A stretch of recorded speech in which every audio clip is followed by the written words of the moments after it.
Ya. Bismillahirrahmanirrahim. Assalamualaikum warahmatullahi wabarakatuh. Waalaikumsalam. Selamat sore teman-teman sekalian. Hari ini hari Minggu tanggal 29 Maret 2020. Ada beberapa hal yang ingin kita sampaikan. Yang pertama, jumlah kasus PDP di Provinsi Riau itu sampai hari ini total ada 97 kasus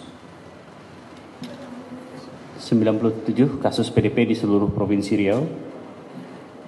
Kemudian yang sudah pulang 25 orang. Jumlah pasien yang masih diisolasi ada 71 orang. Kemudian hasil negatif yang sudah kita terima ada 26 orang. Hasil positif bertambah 1 orang menjadi 2 orang. Jadi total positif di Provinsi Riau ada 2. Tetapi berita baiknya dari 2 yang positif, Bapak yang pertama Tuan M sudah dinyatakan sembuh karena hasil swab yang keduanya juga kita terima tadi pagi. Hasilnya menyatakan negatif. Artinya Bapak M hari ini sudah pulang ke rumahnya. Dan kita sudah kasih tahu dari teman-teman DPJP dan teman-teman di RSUD Arifin Ahmad kalau edukasinya bagaimana, kondisinya bagaimana, dan pesan kami kalau dia sudah sembuh berarti stigmanya jangan lagi dipermasalahkan, beliau sudah sembuh gitu ya. Kemudian kasus yang kedua ini bapak laki-laki gitu ya. Itu kita memeriksa beliau itu 1 minggu yang lalu. Hasilnya baru, bukan 1 minggu, 5 hari yang lalu. Kemudian hasilnya kita sudah tahu hari ini gitu ya. Hasilnya positif gitu ya. Nah,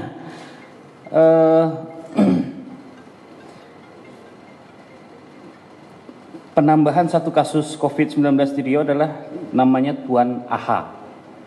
Umurnya 42 tahun, yang merupakan hasil tracing kontak dari Tuan M, pasien yang pertama. Jadi ada koneksi. Dan dalam melakukan tracing ini kami juga bekerjasama dengan Dinas Kesehatan Kota Riau, kemudian dari kepolisian juga. Dan selain itu keluarga dari si Tuan AH ini juga sudah di swab ya, diperiksa dan dilakukan isolasi mandiri di rumah karena kondisinya baik-baik saja. Jadi kedua kasus positif di Riau, Tuan M yang sudah sembuh dan Tuan AH umur 42 tahun ini merupakan kasus yang mereka kembali dari Malaysia. Jadi bukan penularan dari orang ke orang di Provinsi Riau ya. Kemudian mereka berdua merasakan gejala setelah pulang dari Malaysia. Keduanya mengikuti kegiatan tablik di Sri Petaling, Malaysia. Dan kita ketahui ternyata memang kegiatan di Petaling di Malaysia itu ternyata memang merupakan suatu klaster yang besar. Di Malaysia sendiri itu menjadi kasus yang menjadi sumber kasus yang menjadi akhirnya Malaysia itu sekarang jadi 2.300 ada sumber klaster di sana.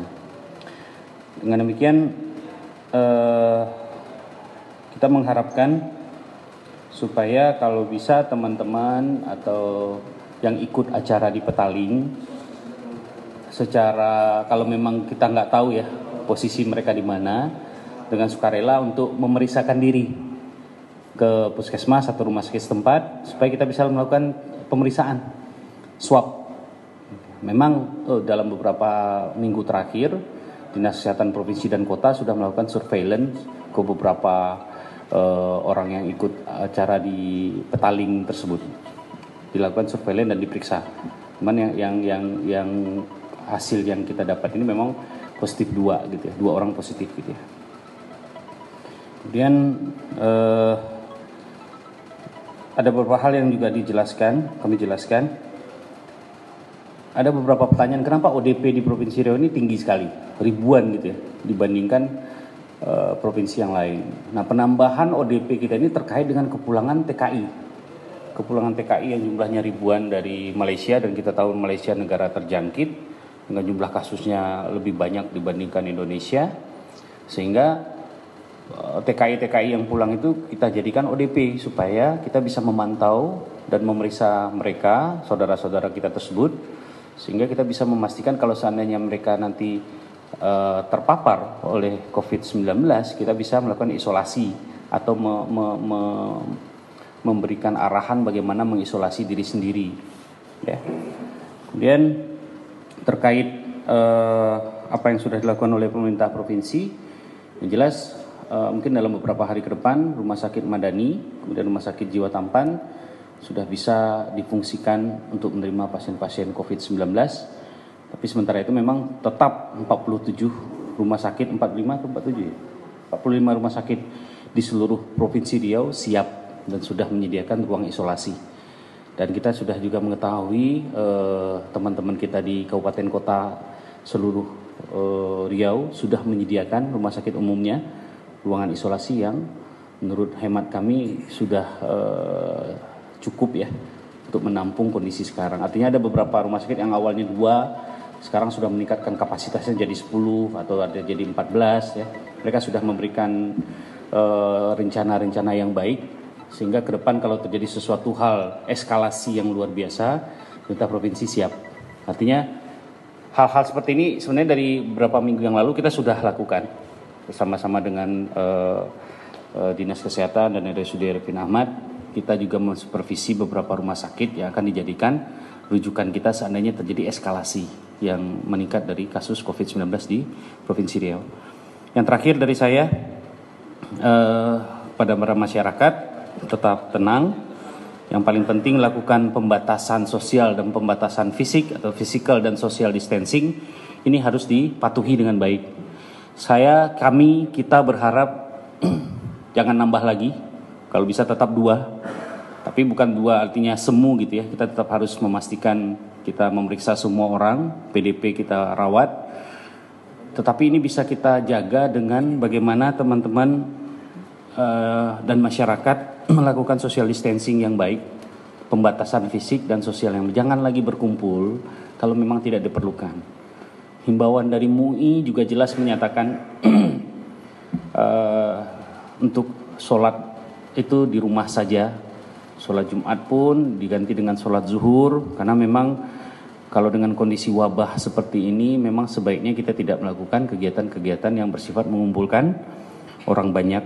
Jangan lupa cuci tangan setiap saat, nggak ada hand rub, nggak ada yang biasa dibeli di apotek, bisa pakai sabun biasa pun bisa, tidak ada masalah. Virusnya akan mati dengan sabun biasa sesering mungkin. Apapun kegiatan Anda, sesudah melakukan apapun, lakukan cuci tangan sebaik mungkin. Kemudian jaga pola hidup sehat. Jangan lupa walaupun Anda di rumah, tetap berolahraga di rumah.